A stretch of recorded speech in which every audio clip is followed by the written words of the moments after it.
நிறைய பேர் மல்பெரி பிளான்ட்டில் காயே வரமாட்டேங்குதுன்னு சொல்லி நான் கேள்விப்பட்டிருக்கேன். அவங்களுக்கு இது சொல்யூஷனாக இருக்கும் இந்த ஒரு வீடியோ. உங்கள் பிளான்ட்டில் காய் வரலன்னா நீங்கள் பண்ண வேண்டியது ஒன்றே ஒன்று தான். அந்த இடத்த கட் பண்ணி விடணும். நீங்கள் வந்துட்டு கார்னருக்கு கார்னர் நீங்கள் கட் பண்ணி விட்டிங்கன்னா அந்த கார்னரில் அடுத்த 1 ஆர் 2 மந்த்ஸில் உங்களுக்கு கண்டிப்பாக வந்துட்டு ஃப்ரூட் வந்துடும்.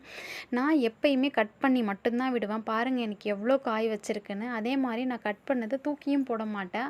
அதே பாட்டில் நான் பக்கத்தில் நட்டு வச்சுருவேன்.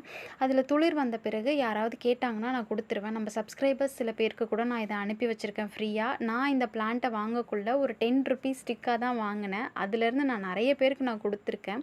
இப்போ அந்த பிளான்ட்லேருந்து எடுத்து நட்டு வச்சது தான் இது. இதில் பாருங்கள் அந்த கார்னர்லலாம் நல்லா துளுத்து வந்திருக்கு. இப்போ யாராவது பக்கத்தில் கேட்டாலும் நான் இதை கொடுத்துருவேன்.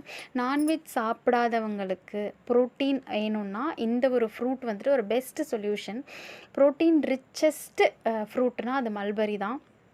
பிளான்ட் வந்துட்டு ரொம்ப ஒல்லியாக தான் இருக்கும். ஆனால் அதுக்குரிய காய் அதுக்கு கரெக்டாக கொடுத்துரும்.